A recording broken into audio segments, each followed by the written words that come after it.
And welcome. This picture here reminds me of a student I once taught. They look very similar, but the student didn't fly. Okay, so there's the major difference. Can I get an indication of how much out of 10 you enjoyed last night's dinner? Whatever you ate. Hand up. Let's see, out of 10. 3. 10. I had 3s when I was a child. We even had some 2s. And usually it involved spinach, which I loathed. 6, 10, 2. You are okay. You obviously had McDonald's because you put a 15 up. What did you have for 2? No, I had 6. noodles. Noodles? You love noodles? 15 out of 10. Yes. What flavour was in the noodles? Marinated pork. Okay, I'll have to try marinated pork. You're 15 as well. What do you have, Hungry Jacks? McDonald's. Okay, 6s up the back. All right. Next one, more importantly, how about you at home? If you're watching this, how was your dinner last night? Can you remember? More importantly, girls, I'm going to ask you first, hold up your hand out of 5. Hold up your hand. How was the state of origin this week? What'd you put your hands down for zeros? We won. Put 5 up. Put 5 up. Yeah! Queensland fans, right there. They loved it. Oh, by the way, it's a football game between New South Wales and Queensland, and we won. All right, let's move on.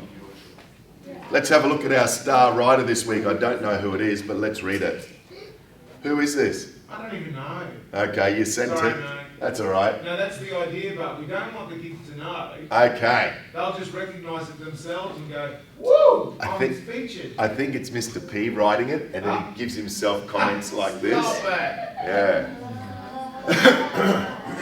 Let's read together. Action. Stretching my hands wide and letting out a yawn, I continued to stare sleepily at the window. Description. The beautiful scenery before me, lush, fresh green trees, and setting evening sun, faded slowly as sleepiness overtook me. Thought feeling. A slideshow of memories from the past flickered in my head, but too tired to think, I pushed them away and ignored the feelings. Story.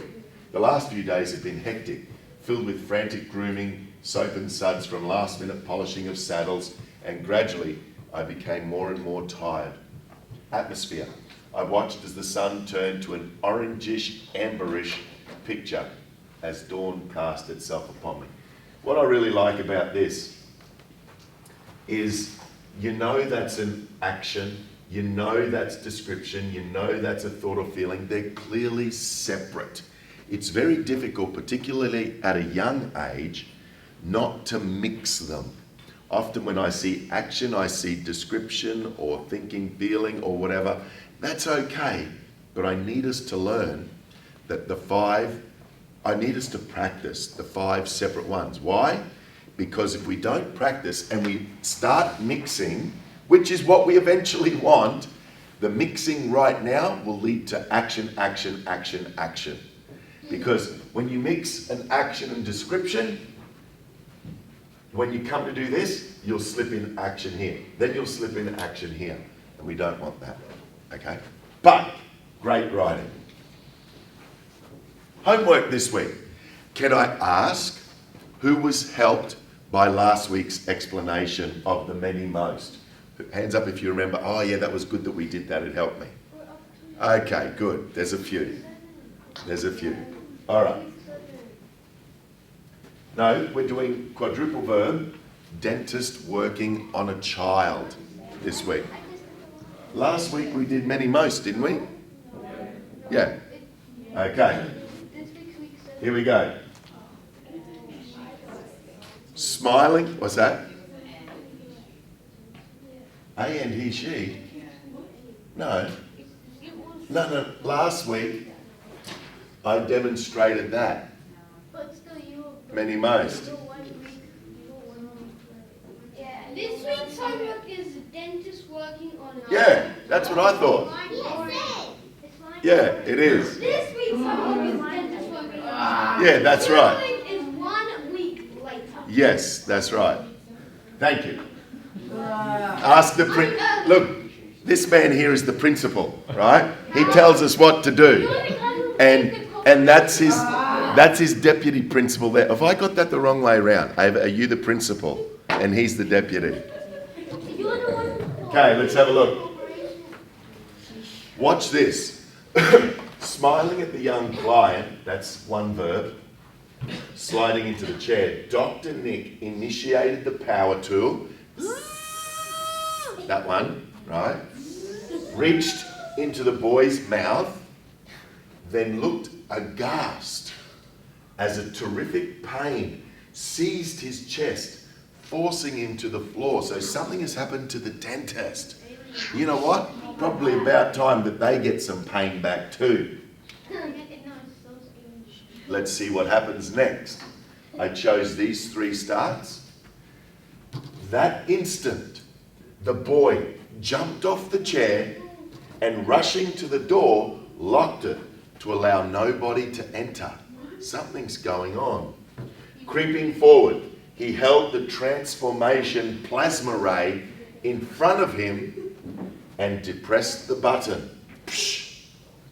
Nobody could have guessed his true identity, for the disguises are faultless, but the body of the 52-year-old dentist bubbled and morphed, that means it changed, until a sopping, wet pile of slime lay on the floor with 2 eyes staring at Xavier. So this dentist is an alien invader, and Xavier's job is to hunt these down. Bit like Men in Black, okay, I know, okay, exactly like it. But it was fun to write. I wrote this morning and it was what came to my head. All right, so that's this week's homework. Right now, however, we're going to try and do a character description, a character paragraph of Xavier, right? So, quadruple verb, triple descriptor, M dash descriptor, 4 memories, A and he, she. Guys, these techniques are hard to master.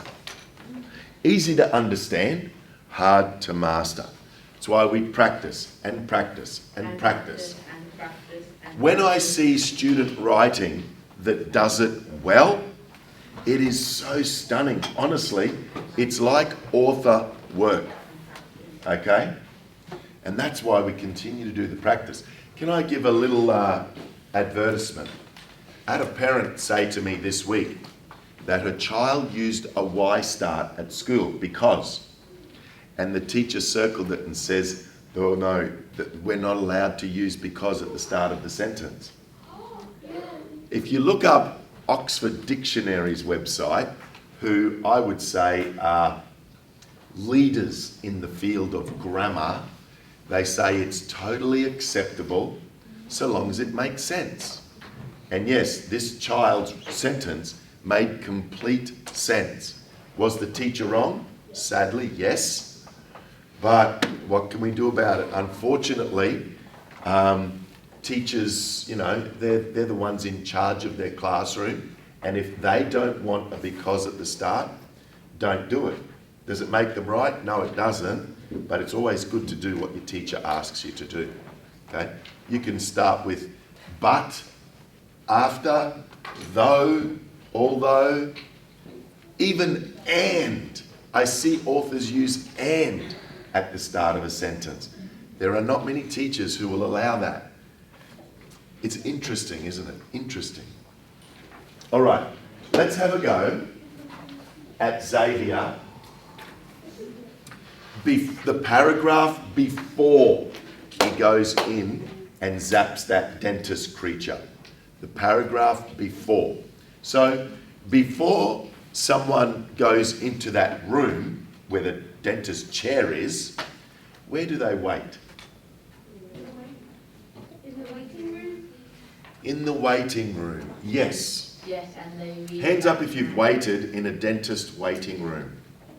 Yes, and they read Batman. Okay, thank you. No need to call out. All right. So let's place Xavier at the receptionist area in the waiting room, and let's write this together. So I imagine him probably, the typical would be sitting, and that's not bad. It lets the reader know what kind of posture the character is in. Should we have them sitting? I think so. What else do you do in a waiting area? If it's really busy, it could be standing. Unlikely to be anything else. So what's he doing as he's sitting there? What would you do? Think. What would a character do? Yes? After dentist waiting on the TV, so I did watch the news. Okay, there's a TV, so watching the news, listening to the news. There are magazines, could be flipping pages in a magazine. Staring at the empty sky. In the waiting room, I don't know if he'd see the sky unless he's turned his chair around and looks outside the window, but possible. At his mother's phone or something. Good, very good idea. So possibly has his mother's phone, Yeah. even though he's an MIB agent, still has to act like a child, has his mother's phone and probably playing Temple Run or whatever's popular these days. Yeah, Being depressed because you have nothing to do. sorry. In circumstances, you would be depressed. Depressed, maybe nervous at visiting the dentist, perhaps. All right, let's write this, okay? Let's have a go.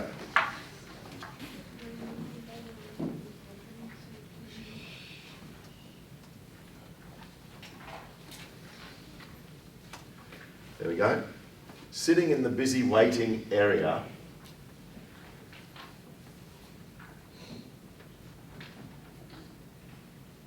Would it be better for them to come back on the video or watch it as it's typed? Which has his type? Okay. Sitting in the busy waiting area, Xavier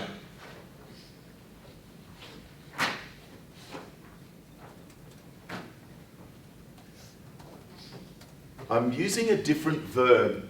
Instead of reading a magazine, I put thumbed. Thumbed through the pages. In other words, just flicking through the pages. It's a different word to use than reading.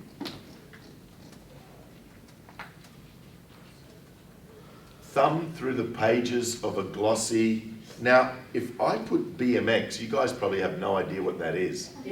What is a BMX? It's a mountain bike. Okay. I will use that then. Thumb through the pages of a glossy BMX magazine. So he's That's interested in bike. That's the second verb. So sitting is the first verb. Thumbed, ED, is our second verb. I'll underline those to show that we're doing quadruple verb. First one. So you can see sitting is our first verb.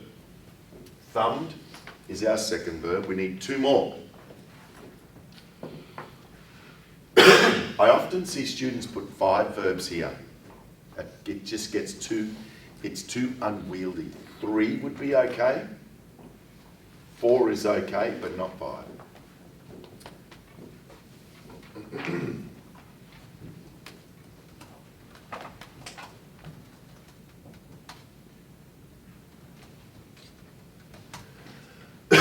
Next thing he did, listened vaguely, not really paying too much attention to the news played overhead.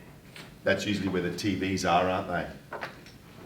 In those reception areas.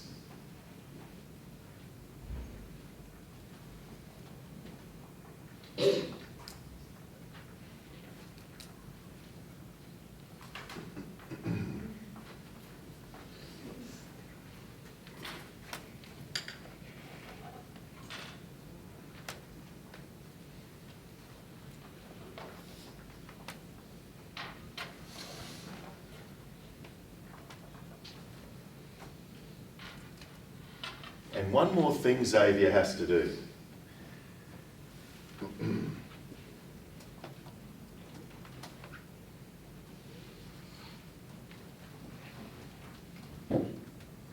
and ignored the vibration in his back pocket, I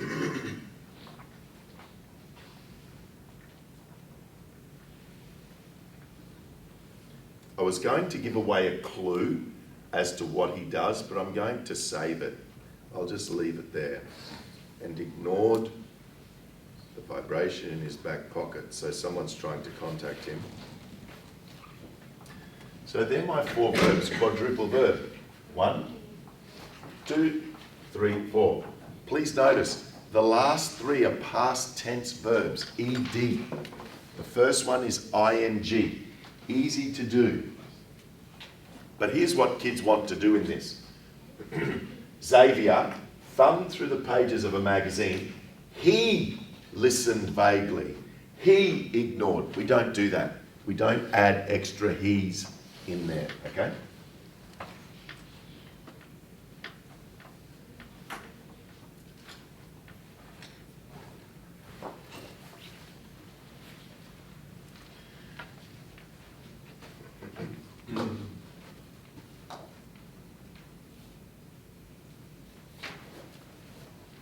Okay.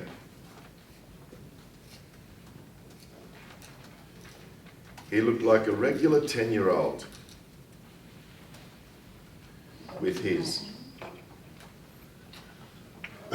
We need 3 things that make him look like a regular 10-year-old. But he's not.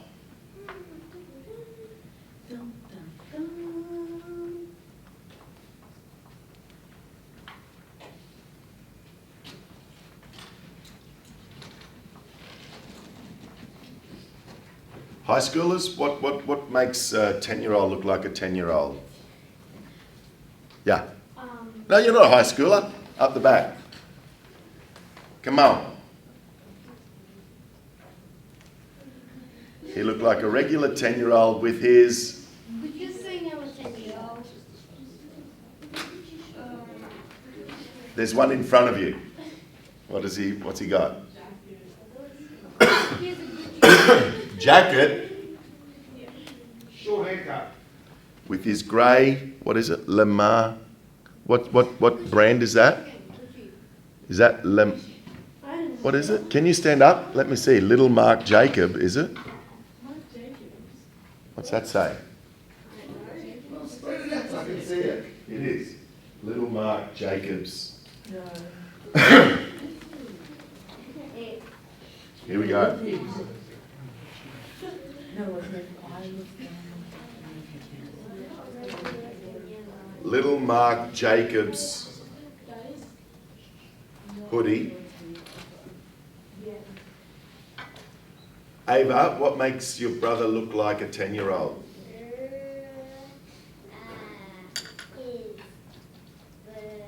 Short haircut. You heard Mr. P say that, cheater. What else?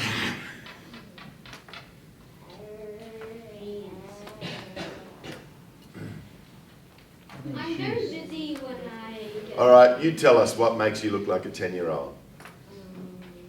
I'm a 10-year-old. Well, I do play percussion. With his percussion lessons? Yeah. I don't play percussion. His what? Thank you. Dark washed jeans. And one more thing. Yeah. High-tech watch. Is that what 10-year-olds do? Do they- Yeah, I got my high-tech watch when I was 10. Oh, okay. High tech, is it a G-Shock? Yeah. Yeah, there you go. I've got a G-Shock. And high-tech G-Shock watch. There you go. Every 10-year-old wants a G-Shock watch, apparently. Yeah, I've got one. I agree. Yes, I understand. Yeah. Awesome. So that is a triple descriptor, okay? 3 things that make him look like a regular 10-year-old. But notice what I did? I just added adjectives. In this case, it was a brand name for the hoodie, a couple of adjectives for the jeans, and adjectives for the G-Shock watch. Very simple to do, but hard to master.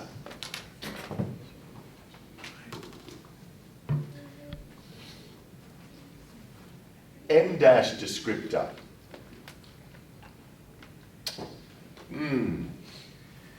From reading the slide before, he knows he's going to confront an enemy monster, an alien monster.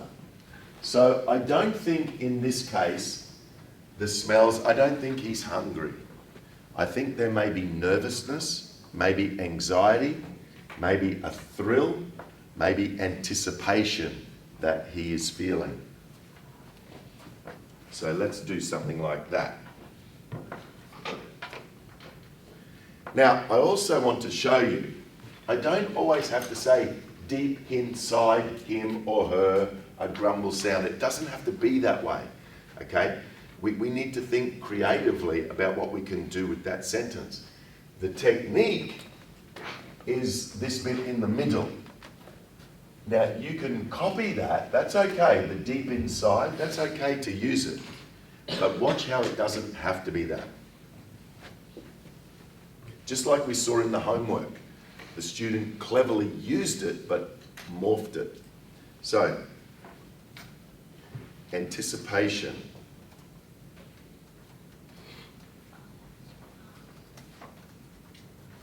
Anticipation seized him, and all sounds, okay, because he's about to go in with that alien dentist into that room. So he's anticipating something.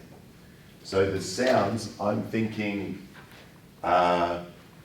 maybe his mother's chattering on the phone.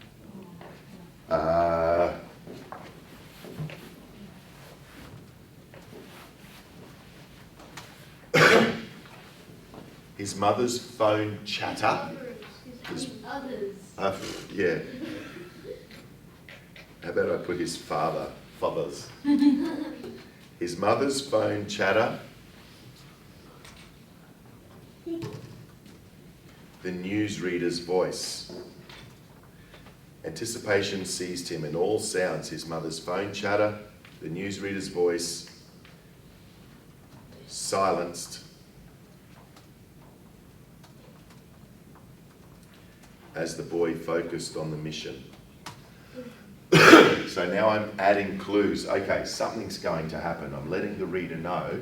I'm building up some tension just with that little clue that he's focusing on a mission. Because the reader should be going, what? He's a 10-year-old going to the dentist. What on earth's going on here?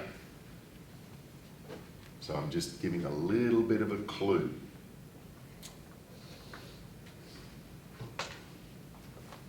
That should be double S. Maybe it auto-corrected.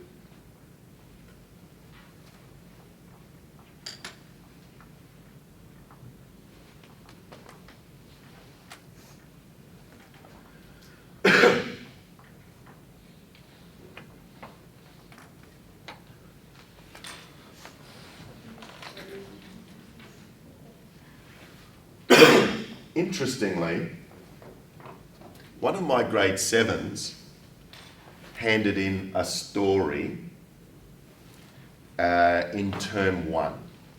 And the reason it jogs my memory is because there was a quadruple verb. They used a few techniques in their essay. And I read it in the staff room to one of the grade 12 English teachers, right? And her comment was, wow, that's better than some of my 12s.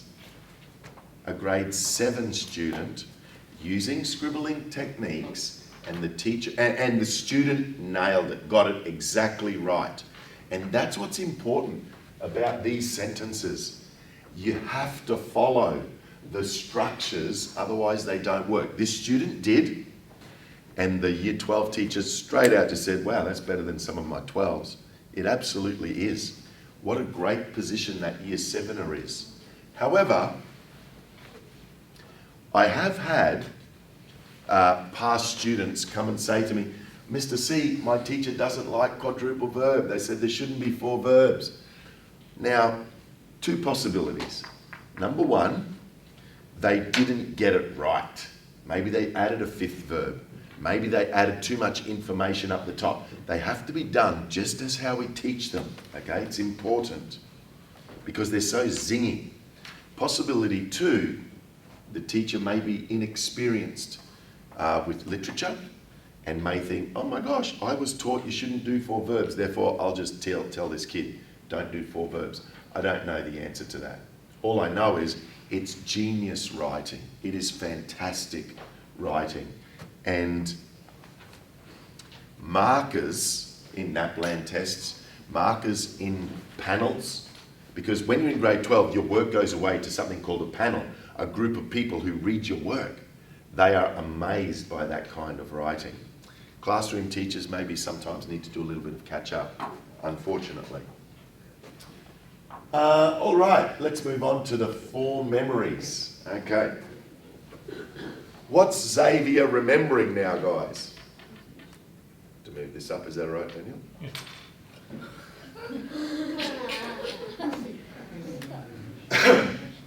Okay. What's Xavier thinking about? Now remember, we're giving clues to the reader that this is not a normal 10-year-old. He's an MIB. Didn't pinch that. He's an actual agent seeking out aliens on Earth. So, His last mission, which year comes first? last mission, good. What else? What else would he remember? Remember, we're giving clues to the reader about what he does. So the last mission, yes. What else? Use your imaginations. Yep. Breaking news. What do you mean? About this alien, okay, this particular job. His parents' death, maybe, like the aliens might have killed his parents. Yep. Yep, possibly.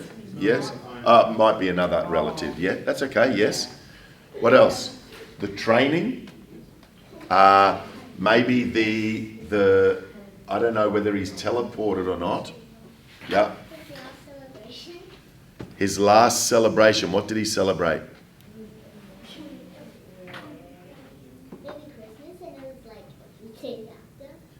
What was a few days after Christmas? What? This? Oh, yes. Yes, but remember, I'm trying to give clues that he's a secret agent. His boss telling him what mission he's on. Instructions from the boss. Okay, I think we've got enough to work on. Let's go. Demise is like events that lead downward into something horrific. And in this case, the reader would make a connection and go, oh, he must have died perhaps.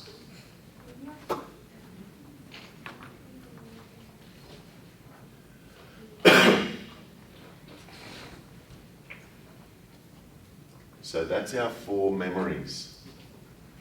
Do I need a and he, she? No, I don't. Do they need to be in that order? No, they don't. But while we're practicing, we give you a structure that works. Okay? Easy to understand, difficult to master.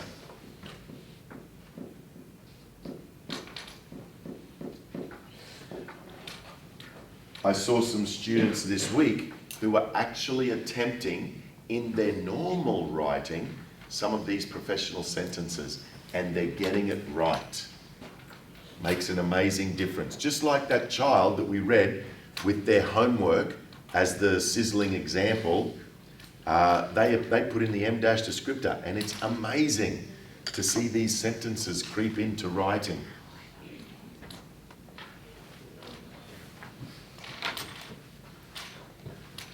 All right. Now, remember, this is the paragraph that goes before the one I showed you at the beginning of the lesson. Okay? So that's what we've just constructed. Can I get an indication out of 10, your understanding of those sentence types that we did? Show me out of 10 how much you're understanding at the moment to construct a quadruple verb, for example. Show me quadruple verb. Out of 10. No, we don't need 20. Okay, so I'm seeing 8s, 10s, 10s. Okay, what about the triple descriptor? That was, he looked like a regular 10-year-old with his hoodie, jeans and watch. How much are you understanding that one? Okay, that's good numbers. The What have we got? The M dash descriptor. So we have anticipation seized him in all sounds. The phone chatter of his mum, the newsreader's voice silenced. How are we going with that one? Understanding it. Okay, 8 looks like an average there. And finally, the 4 memories. Memories of his last mission played through his mind. How much do we understand the 4 memories technique? 10, so that's higher than the other one. Okay, good. Good. Excellent. Let's move on, guys. Let's have a look at today's... Oh, that's why it's not going. Small words.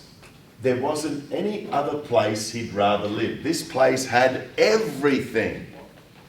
Because of its modern architecture, which was spreading skywards, his hobby would be much easier. Thieves love tall buildings. So this guy is a thief. He lives in a huge building, probably in Brisbane, and he likes robbing people. So the fact that he can go outside and scale the balconies, whatever, he's got a lot of people he can rob. So he's very excited. It would make an interesting story. So here's the clue. We've got to do a verb start. Living here provided everything he needed. That blue sentence takes care of all of that blue up there. Okay? So we just need to finish the black section. So open up your books. Let's do some warm up. Arigato, which means thank you very much.